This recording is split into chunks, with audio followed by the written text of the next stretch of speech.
So guys, আমরা এখন রান্না করব গরুর মাংস। তো প্রথমে মাংসগুলো ভালো করে ধুয়ে নিয়েছি।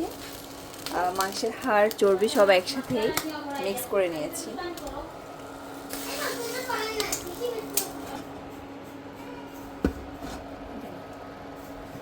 সো প্রথমে তেল দিয়ে নিচ্ছি। গরুর মাংসটা সাধারণত আমি সরিষার তেল দিয়ে করি।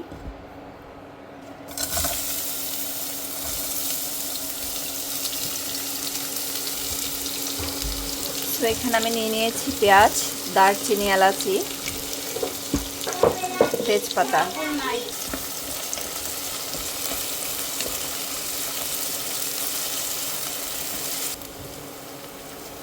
দিয়ে দিচ্ছি স্বাদ মতো লবণ।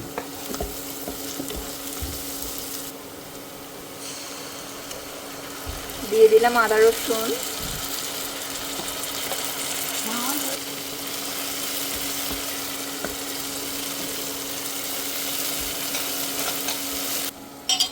তো আমি একটা বাটিতে নিয়ে নিচ্ছি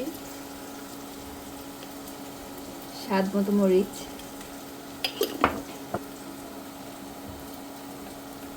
তারপর নিয়ে নেব হলুদের গুঁড়া,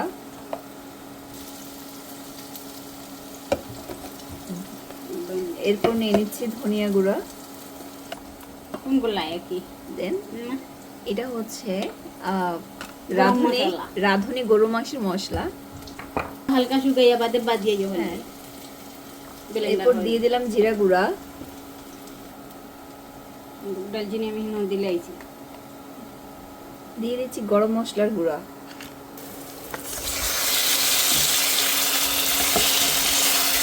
পেঁয়াজগুলো যখন লালচে কালার হয়ে আসবে তখন আমরা গরুর মাংসটিকে মিক্স করে নেব। ঠিক আছে, একটু নেড়ে দেন। তারপর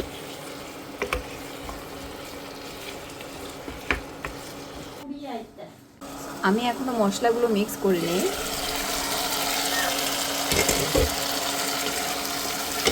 জাস্ট গরুর মাংসগুলো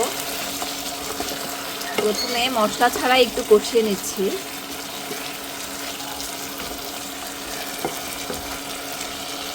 আর এই মশলাগুলো আমি পানিতে গুলিয়ে নিয়েছি। তো মশলাগুলো আমি এখন মিক্স করে নিচ্ছি।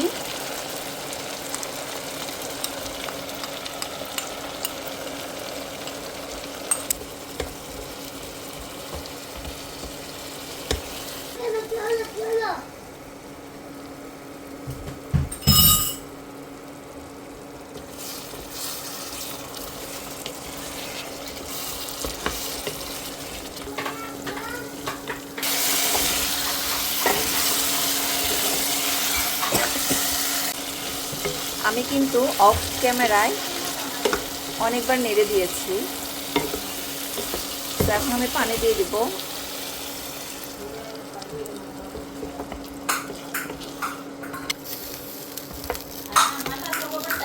তো প্রায় আধা ঘন্টা আমি কষিয়ে নিয়েছি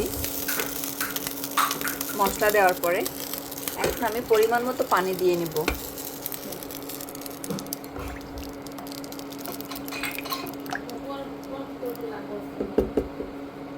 যেহেতু আলু দিয়ে রান্না করব, সো আমি আলুগুলো কেটে ধুয়ে নিয়েছি। সো ফিরে আসলাম 45 মিনিট পর। এখন আমরা এই পর্যায়ে আলুগুলো দিয়ে দিব।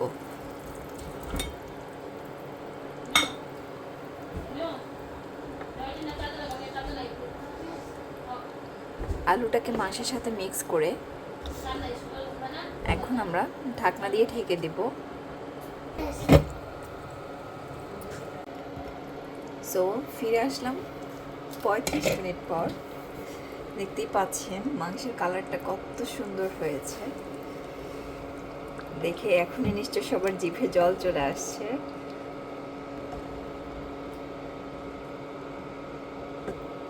আমি কিন্তু অফলাইনে মাংসগুলো নেড়ে নিয়েছি 2-3 বার এবং লবণটাও চেক করে নিয়েছি।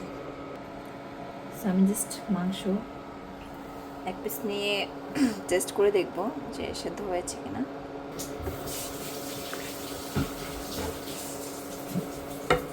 সব মাংসটা সেদ্ধ হয়ে গেছে।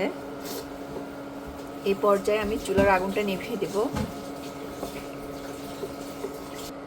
সো আমার রেসিপি ফলো করে আপনারা সবাই বাসায় ট্রাই করবেন এই রেসিপিটি এবং অবশ্যই আমাকে কমেন্ট করে জানাবেন।